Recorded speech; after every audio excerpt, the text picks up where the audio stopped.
Jack Schneider DC extended universe ని start చేశాడు. ఇది మాత్రమే కాకుండా జాక్ స్నైడర్ ఫేజ్ 1 లో మనం ఊహించలేని ట్విస్ట్ ని లైవ్ యాక్షన్ లో ఆడియన్స్ కి చూపించాలనుకున్నాడు. కానీ వార్నర్ బ్రోస్ జాక్ స్నైడర్ ని తీసేసి నిజంగానే ఆడియన్స్ కి ట్విస్ట్ ఇచ్చారు. అసలు జాక్ స్నైడర్ ఫేజ్ 1 లో ఆడియన్స్ కి ఏం చూపించాలనుకున్నాడు? Hello friends and welcome to our channel. This is Saroj Rajinikanth. ఈ రోజు ఎపిసోడ్ లో DC extended universe Zack Snyder vision గురించి డిస్కస్ చేయబోతున్నాను. వీడియో స్టార్ట్ చేసే ముందు మీరు మా ఛానల్ సబ్స్క్రైబ్ చేయకపోతే వెంటనే సబ్స్క్రైబ్ చేసుకోండి. న్యూ అప్డేట్స్ కోసం మా ఫేస్బుక్ పేజ్ ని ఫాలో అవ్వండి. Without further do let's roll the intro.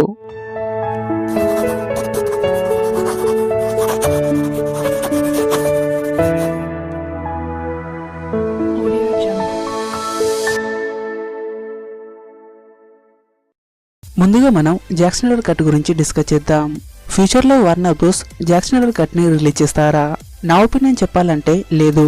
ఎందుకంటే జాక్ స్నైడర్ ఈ మూవీ షూటింగ్ ని పూర్తిగా కంప్లీట్ చేయలేదు. ఇది మాత్రమే కాకుండా జాక్ స్నైడర్ ఈ మూవీ పోస్ట్ క్రెడిట్ సీన్స్ ని వేరే విధంగా తెరకెక్కించాడు.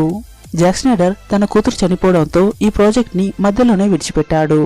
రిలీజ్ డేట్ దగ్గరికి రావడంతో వార్నర్ బ్రోస్ జాష్ వీడన్ ని కన్సిడర్ చేసి జస్టిస్ లీగ్ ని వీలైనంత త్వరగా పూర్తి చేయమన్నారు.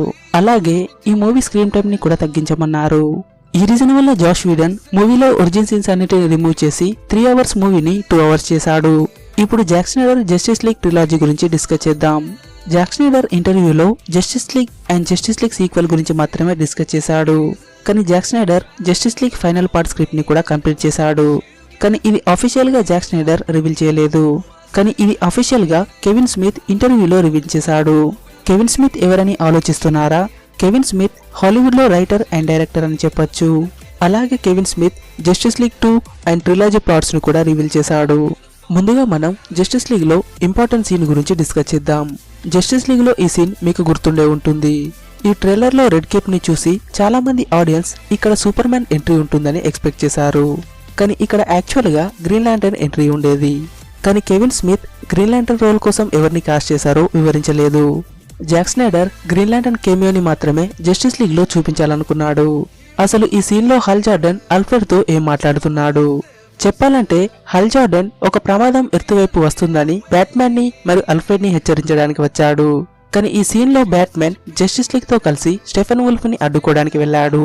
అలాగే మీకు ఈ క్లైమాక్స్ సీన్ గుర్తుండే ఉంటుంది. ఈ సీన్ లో సూపర్ మ్యాన్ వచ్చి స్టెఫెన్ వుల్ఫ్ ని ఓడించాడు. కానీ ఇక్కడ స్టెఫెన్ వుల్ఫ్ సూపర్ హీరోస్ ని బెదిరించడానికి డార్క్ సైడ్ పేరుని వాడుకున్నాడు. కానీ యాక్చువల్ గా జాక్ స్నైడర్ ఇక్కడ డార్క్ సైడ్ కేమియోని చూపించాలనుకున్నాడు. జాక్ స్నైడర్ కట్ లో స్టెఫెన్ వుల్ఫ్ సూపర్ మ్యాన్ చేతిలో ఓడిపోయిన తర్వాత అక్కడ నుండి పారిపోవడానికి బూమ్ ట్యూబ్ ని ఓపెన్ చేస్తాడు. కానీ ఈ పోర్టల్ లో సూపర్ హీరోస్ అందరికి డార్క్ సైడ్ భయంకరమైన ఆకారం కనిపిస్తుంది. ఇక్కడ ఇంట్రెస్టింగ్ ఫ్యాక్ట్ ఏంటంటే సూపర్ మ్యాన్ కూడా డార్క్ సైడ్ ని చూసి భయపడతాడు. జాక్ స్నైడర్ డార్క్ సైడ్ కేమియోనే ఇలా ప్లాన్ చేసి ఉంటే ఈ మూవీని పూర్తిగా కంప్లీట్ చేసి ఉంటే జస్టిస్ లీగ్ మూవీ 1 బిలియన్ ని ఎప్పుడో క్రాస్ చేసేది. ఇప్పుడు మనం జస్టిస్ లీగ్ సీక్వెల్ గురించి డిస్కస్ చేద్దాం. జస్టిస్ లీగ్ 2 రిలీజ్ అయి ఉంటే ఆ మూవీలో జాక్ స్నైడర్ హీరోస్ ని ఆడియన్స్ కి ఎలా చూపించాలనుకున్నాడు? మీరు జస్టిస్ లీగ్ 2 సిమిలర్ ప్లాట్ ఉన్న మూవీ చూడాలనుకుంటే నేను మీకు ఈ మూవీని రికమెండ్ చేస్తున్నాను. ఈ మూవీలో ప్లాట్ కాస్త జస్టిస్ లీగ్ సీక్వెల్ తో మ్యాచ్ అవుతుంది. జస్టిస్ లీగ్ 2 ప్లాట్ గురించి చెప్పాలంటే ఈ మూవీలో సూపర్ హీరోస్ అందరూ డార్క్ సైడ్ ని ఓడించడానికి తన ప్లానెట్ లోకి వెళ్తారు. కానీ ఇక్కడ డార్క్ సైడ్ కనిపించడు. ఆ తర్వాత సూపర్ హీరోస్ కి స్టెఫెన్ వుల్ఫ్ ఎదురుపడతాడు. ఆ తర్వాత సూపర్ హీరోస్ కి మరియు స్టెఫెన్ వుల్ఫ్ కి మధ్య మళ్ళీ బ్యాటిల్ మొదలవుతుంది. కానీ ఈసారి స్టెఫెన్ వుల్ఫ్ ని ఓడించడం సూపర్ మ్యాన్ కి కూడా సాధ్యం అవ్వట్లేదు. ఎందుకంటే Stephen wolf dark side anti like equation ని యూజ్ చేస్తున్నాడు. ఆ తర్వాత సూపర్ హీరోస్ అందరూ స్టెఫెన్ వుల్ఫ్ ని మరియు తన ఆర్మీని ఓడించి మళ్ళీ ఎర్తుపైకి తిరిగి వస్తారు. కానీ హీరోస్ ఎర్తుపైకి వచ్చేసరికి డార్క్ సైడ్ తన ఆర్మీతో ఎర్తు పైన అటాక్ చేశాడు.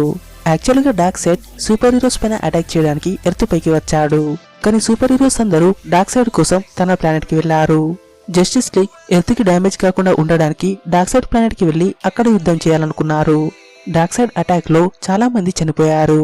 ఈ విధంగా సాడ్ ఎండింగ్ తో ఈ మూవీ ఎండ్ అవుతుంది. జస్టిస్ లీగ్ ట్రిలాజీలో ఏం జరుగుతుందో మనం already batsmen versus super man మూవీలో చూసాం. మీకు ఈ నైట్ మేర్ సీన్ గుర్తుండే ఉంటుంది. ఈ సీన్ లో సూపర్ మ్యాన్ పూర్తిగా ఈవిల్ గా మారాడు. ఇది మాత్రమే కాకుండా సూపర్ మ్యాన్ డార్క్ సైడ్ తో కలిసి పనిచేస్తున్నాడు. అందుకే ఈ సీన్ లో సూపర్ మ్యాన్ బ్యాట్మెన్ తో అంటున్నాడు, నేను అన్ని కోల్పోయాను. యాక్చువల్ గా జాక్ స్నైడర్ సూపర్ మ్యాన్ ని డిక్టేటర్ సూపర్ మ్యాన్ గా ఈ ఫైనల్ పార్ట్ లో చూపించాలనుకున్నాడు.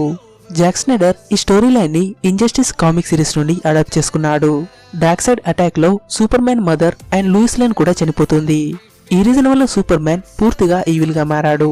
ఎంత ఈవిల్ గా మారాడంటే తనకు ఫ్రెండ్స్ ఎవరో అలాగే ఎనిమిస్ ఎవరో కూడా తెలియదు. అందుకే బ్యారీ ఎలెన్ టైం ట్రావెల్ చేసి బ్యాట్మెన్ కి లూయిస్ లేన్ గురించి వివరించాడు. ఆ తర్వాత వార్నర్ బ్రోస్ ఫ్లాష్ పాయింట్ మూవీని రిలీజ్ చేసి DC యూనివర్స్ ని పూర్తిగా రీబూట్ చేస్తుంది. బ్యారీ ఎలెన్ ఏదైనా మూవీలో ఉన్నాడంటే time travel, alternate dimension sequences ని మనం తప్పకుండా చూస్తాం.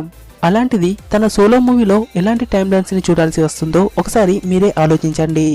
బ్యారీ ఎలెన్ ఫ్లాష్ పాయింట్ మూవీలో ఒక ఆల్టర్నేట్ టైం లైన్ ని క్రియేట్ చేస్తాడు.